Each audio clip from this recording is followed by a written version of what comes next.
100 ዶሮ ብታረቡ በወር ስንት ብር ታገኛላችሁ? ይህ ጥያቄ ብዙ ዶሮ አርቢዎችም ይጠይቃሉ። አንዳንዶቹ የዶሮ እርባታ በጣም ትርፋማ ነው ይላሉ፣ ሌሎቹ ደግሞ የመኖ ወጪው ትርፉን ይበላዋልም ይላሉ። ግን እውነታው ምንድነው? ዛሬ 100 ዶሮ እንዳለን እንገምትና የመኖ ወጪ፣ የእንቁላል ምርት፣ የሽያጭ ገቢና ሌሎች ወጪዎችን አንድ ባንድ አስልተን በመጨረሻ በወር ምን ያህል ትርፍ እንደሚቀርልን እናያለን። በመጨረሻ አንድ ትልቅ ስህተትም እነግራችኋለን። ይህ ስህተት ካደረግነን 100 ዶሮ ቢኖርም ትርፉ ሊጠፋብንም ይችላል። ስለዚህ ቪዲዮውን እስከ መጨረሻው መልከታችሁ እንዳትዘነጉ። በመጀመሪያ አንድ ነገር መስማማትም አለብን። 100 ዶሮ ብቻ በማለት ትርፍ ማስላትም አንችልም። የዶሮቹ እድሜ፣ የዝርያቸው የምርት አቅም፣ የመኖ ጥራት፣ የበሽታ መከላከልና የእንቁላል የገበያ ዋጋ ትርፍን በጣም ይቀያይረዋል።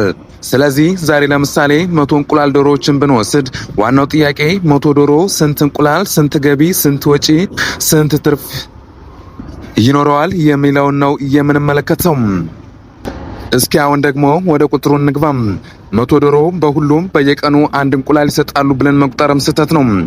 በምርቱ እድሜ፣ በመኖ፣ በጤና፣ በብርሃን፣ በሙቀትና በሌሎች ሁኔታዎችም ይለያያል።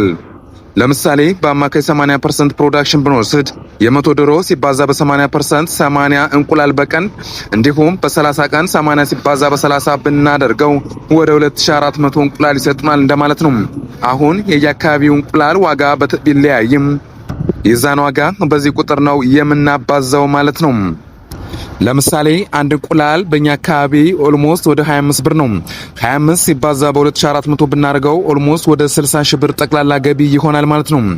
ግን ይህ ቁጥር ትርፍ ነው ብለን ልንደሰት አይገባም። ምክንያቱን ለምን እንደዚህ እንደሆነ እናያለን። ምክንያቱን ስንመለከት የመኖ ወጪ አለብን። በዶሮ እርባታ ውስጥ ከትልቁ ወጪዎቹ አንዱ የሚጠቀሰው መኖ ነው። 100 ዶሮ በቀን የሚበሉትን መኖ በዶሮቹ እድሜና በፕሮዳክሽን ስቴጅ መሰረት ማስላትም አለብን። ለምሳሌ በአማካይ 110 ግራም በዶሮ በቀን ብንወስድ 100 ሲባዛ በ110 ግራም ያ ማለት ወደ 11 ኪሎ ግራም መኖ በቀን ይወስዳሉ እንደማለት ነው። በ30 ቀን ብናባዛ 11 ኪሎ ግራም ሲባዛ በ30 ብናደርገው ወደ 330 ኪሎ ግራም መኖ ይወስዳሉ ወይም ይጠቀማሉ እንደማለት ነው። ለምሳሌ 1 ኪሎ ግራም መኖ 60 ብር ቢሆን፣ በነገራችን ላይ ክብራትና ክብራን ይህ ቁጥር እንደ ምሳሌ ነው እንጂ ትክክለኛ ዋጋ አይደለም። 330 ብናባዘው በ60 ወደ 19800 ብር ይሆናል ማለት ነው። እዚህ ላይ አሁን ደግሞ 60 ሺህ ብርን ገቢና 19800 ብር የመኖ ወጪ አለን ማለት ነው። ቀሪው የሚቀረው የሚመጣው ትርፍ ግን ትርፍ ብለንም አንጠራውም ማለት ነው። ምክንያቱም ሌሎች ወጪዎች አሉብን ማለት ነው።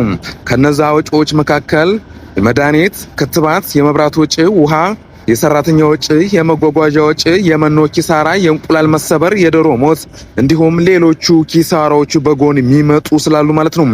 እነዚህን ሙሉ ለሙሉ መቆጣጠር አለብን ማለት ነው።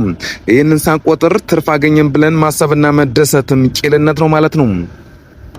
አሁን ግን እስኪ ትልቁን ነገር እንይ። ዶሮ እርባታ ትርፋማ የሚሆነው ብዙ ዶሮ ስላለን ብቻም አይደለም። ትርፍ የሚመጣው የመኖ ዋጋን መቆጣጠር ሲደመር የምርት መጠንን ማሳደግ ሲደመር የሞት መጠንን መቀነስ ሲደመር በጥሩ ዋጋ መሸጥም ነው። ለምሳሌ ያክል ዶሮቻችን በየቀኑ ጥሩ ምርት እያመጡ ከሆነ ግን መኖ ውድ ከሆነ ትርፉ ይቀንሳል ማለት ነው። በተቃራኒው ጥሩ መኖ ተጠቅመን ጥሩ ፕሮዳክሽን ካመጣን በእያንዳንዱ ዶሮ የሚያመጣውን ገቢ ማሳደግ እንችላለን ማለት ነው። ክብራትና ክብራን እስኪ አሁን አንድ ጥያቄ ልጠይቃችሁ። በየአካባቢያችሁ ያለው የእንቁላል ዋጋ ስንት ነው? በኮሜንት እስኪ አጋሩኝ። ስለዚህ ዛሬ ያየነው አንድ ነገር ነው።